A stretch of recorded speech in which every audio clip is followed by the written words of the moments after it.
Hey, this is Warren from Honed by Jones, and I'm here to do a review of the Kalamazoo Industries, or Kalamazoo 1x42 belt sander, knife sharpener.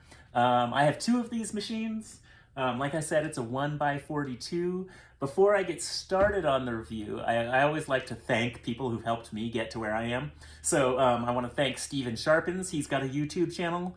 You can check out his reviews of this same machine. When I decided to go the route of sharpening with belt sanders instead of just sharpening with my Tormek, which is right over there outside the frame, I watched a lot of Steven Sharpen's videos to get ideas on how I wanted to set mine up. So I want to thank him. Also Cliff Curry Custom Cutlery over in Hawaii. Got a lot of ideas of how I wanted to sharpen or set up my sharpening progression from him and the belts that I wanted to use. I also want to thank Vinny from The Knife Guy in Reno, Nevada. He's a friend of mine who I talk to often if I've got questions about how to sharpen something or something to do with business. And then also Sam's Mobile Sharpening. I think he's up in the Northwest. He's also another person I talk to regularly. Sam also of Sam's Mobile Sharpening has a YouTube channel if you want to check him out. So those are, and I guess I didn't say that Cliff Curry has a pretty extensive YouTube channel as well. So those are some of the people who've helped me out getting my setup the way that I want it. And here's my business situation. So I'm 56 years old. I started sharpening about 4 or 5 years ago. Starting this year, January 2024 is when I've taken it from a side hustle to something that I'm trying to build into a full-time business. So that's currently where I'm at. I use these machines at home in my home workshop in my garage, which is where you're seeing me now. I'm kind of situated in right on my main workbench here, which is where my sharpening machines are lined up. And then I have another workbench behind me and another small stand here for the Tormek. I also do one farmer's market a week up in Tahoe, up at the Incline Village Farmers Market up in Lake Tahoe. And I think I'm going to start doing 1 day a week mobile. So I'm not going to go full mobile, but I think I'm going to do it 1 day a week. So that's who I am as a sharpener.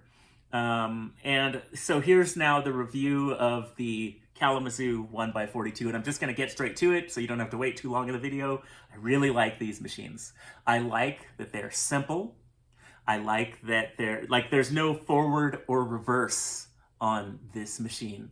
There's no tracking knob to turn on this machine. You can adjust the tracking on the machine, but I haven't had to because it tracks so well in the first place that I've never had any issues with tracking. There's literally just an on-off switch, and it runs at about 1700 RPM.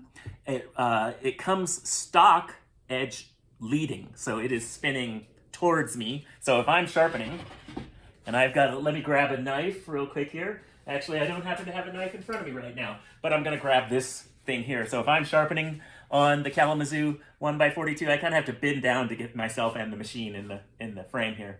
If I'm sharpening, it is spinning this way towards me. So hopefully you can see, I'm kind of exaggerating the motion here. So I sharpen edge leading. I use angle guides that I purchased from Cliff Curry at Curry Custom Cutlery in Hawaii. That's the way that I sharpen. I use one Kalamazoo 1x42 with a 120 grit belt, a Cubitron belt. I have a second Kalamazoo 1x42 that I use with a 600 grit Trizac belt. And then I have a leather wheel, and that is my sharpening process for almost every single knife that I do. And like I said, I really do like these machines and recommend these machines. And let me tell you why. I like them because I feel like for a sharpener, I feel like 1x42 is the sweet spot. For me, using 1x30s always felt a little small. I always felt a little cramped in the space that I had available for me to use. Sometimes, if I have, if I'm sharpening a machete or something like that, it just felt like there wasn't a lot of space on the belt. One of the nice things about this particular 1x42 is you have this big, I should move this magnet out of the way so that's not distracting there. So one of the things on this 1x42 is you have this big open space with all of this flat surface. I can use, if we're pretending this is a knife today, it's actually probably better for the review so I don't end up cutting myself because I'm looking at the screen and doing this review. If If I want to sharpen up here on this wheel, easy to access. If I want to sharpen freehand and do more of a convex edge on a knife, I've got this big open area here that I can use. If I want to go on the angle guide and sharpen here, it's easy to access. If I want to come down here because I just need to touch something up real quick, easy to access. So I really like having, and I can even hit the bottom wheel a little bit as well. You can't see it in the picture, in the video, but I can even easily hit the bottom wheel as well. So I like all the access that these machines have and the space that they have. These machines come in stock with this yellow box mounted on the top, covering up, I'm not going to put it on correctly, but they cover up this top wheel. I removed them. Some people recommend using this. I didn't like it. I wanted access to this wheel, so I took it off and I had to put a washer in to take up the space for where this mounts. Super easy to do. Took me 5 minutes to make that modification. Like I said, I sharpen edge leading. I'm always wearing a respirator or a mask. So here's where I'm going to disagree with Steven Sharpen's review of this. He says he likes to sharpen edge trailing because it's throwing the metal dust that way. I don't want to throw the metal dust. If I'm at a farmer's market, I don't want to throw the metal dust. Now, I know he's catching some of it on his magnets, so I give him credit for that. I don't want to throw the metal dust at my customers or at the booth next to me. For example, I sharpened yesterday at the farmer's market up in Tahoe that I was talking about, and there was a coffee booth next to me. Now, if I was sharpening edge trailing, I would have been throwing metal dust. Some of it would have been caught by the magnet, but some of it wouldn't have, and I would have been throwing metal dust at the coffee booth next to me. I have a respirator on, or I have the proper respirator or the proper mask on every time I'm sharpening. So to me, I don't understand what difference it makes to have the metal dust flying at me. Now, I do use magnets to catch as much as possible mounted down low here, but I don't understand what difference it makes to have the metal dust flying at me because I'm the one who's protected either by the proper mask or respirator whenever I'm using this machine. So yeah, so that's where I would disagree with one review that I've seen on these particular machines. One other thing I like about the machine is the ergonomics. So I'm kind of crouched down so I can be in the frame with the machine currently. But when I'm standing upright, so I'll be out of the frame for a second here, I like how comfortable it is to sharpen with this machine up high. And Steven Sharpens talks about this in his review. These machines are just really ergonomically well designed. I actually put them on a little box sometimes to get them even a bit higher. I was a massage therapist for 25 years, and I saw so many clients who had neck and shoulder problems because in their job they spent all day bending over looking at their computer.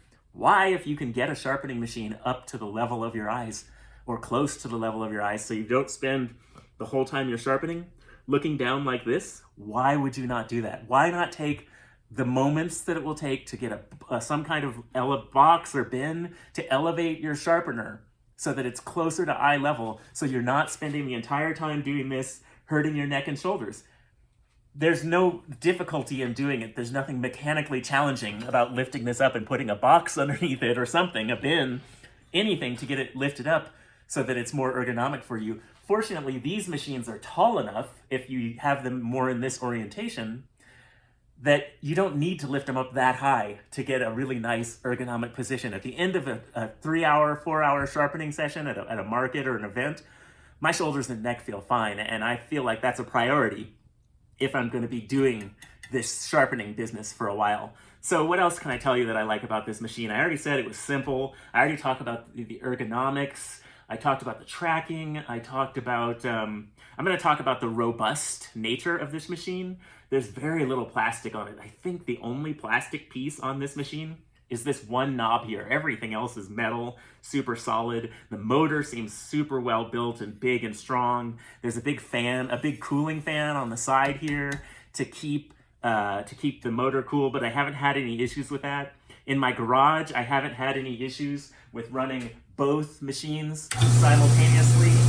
I just turned them both on simultaneously. I haven't had any issue with the electrical and them drawing too much power. I have a small, right behind me here on the floor, actually, well, I can show you the box so you can see what model I have. Oops, I almost slipped there. I have a Honda, oh, here we go. I got to turn the box around. I have a Honda 2200i. I think you can see it in the frame there. Honda EU 2200i. Maybe it didn't get into the frame of the picture, I'm not sure. There you go, Honda EU 2200i. It's a very small, very nice Honda generator. When I go to events, that's what I use to power these two machines. I've had no issues whatsoever. I did try to use them with a smaller battery bank type of generator first, but that didn't work. So then I switched to that Honda that I just picked up last week, and it's been working great. I have no issues with running both of these machines. I actually never run them simultaneously when I'm sharpening, so that's not been a problem. But even on the small battery bank solar generator thing, I would trip it every once in a while when I tried to just turn on one of these, and the initial power surge would trip that. No issues with the Honda solar or the Honda gas powered generator, so that's been working great. And it doesn't use that much gas. It uses maybe, I think a gallon of gas or half a gallon of gas for every event that I do, so it's actually really efficient. What else can I say that I like about this machine? I was, for a lot of people looking into sharpening now, I think the Toolker 1x30 might be a sharpening machine that you're looking at. And I went back and forth for weeks. You could ask my fellow sharpener up in Reno, who I talked to about it. I went back and forth for weeks trying to decide whether I was going to get a Toolker 1x30 or one of these 1x42s. And in the end, I'm glad I got one. I got these machines. I've never actually used the Toolker, but here's why. When I initially went to set up this machine, I had to make some modifications to it. I had to make some modifications to the platen so that I could get the Cliff Curry angle guide on here. I had to take my angle grinder out and grind off some metal off of the platen that comes stock so that it was narrow enough so that I could fit the angle guide. I had a question as I was doing that, and I could just call the company. They're located in Kalamazoo Industries is located in, I forget, they're somewhere in the Midwest. I just called them up on the phone. It was a weekday. It was like, I'm in the West. I think it was like 1 o'clock in the afternoon. Called them up on the phone. I said, hey, I have this question about doing this. The guy explained it to me, answered the couple of questions I had. If I had purchased the Toolker 1x30, which is made in China, and I know some people have issues with that. I have no issue with that, but some people do. I wouldn't have been able to call the company to just ask a question. So that was my primary concern. If I was going to spend all this money on these various machines, I was looking forward to machines that I could actually get some customer service help easily with. That's it. I guess I should say these arms here that hold the two pulleys. So I'm going to turn the machine around so you can see the other side of it. I think that would be smart to do in this review because I've only shown it from one angle. Let me just adjust some stuff here. So that's kind of, I guess you would call the front that faces the customer. And then let's spin it all the way around. So now you can see the two wheels. There's the lower pulley wheel and the upper pulley wheel and this arm unit here that holds all of them, which is got a spring in it. And then you lock it down with this, you lock the tension in place with this knob here. This whole arm, let me get something else here. So this whole arm is adjustable. You can change the angle from 90 degrees vertical to, you can change the angle from vertical to 90 degrees from that horizontal. And so I could put it anywhere in that orientation that I wanted to.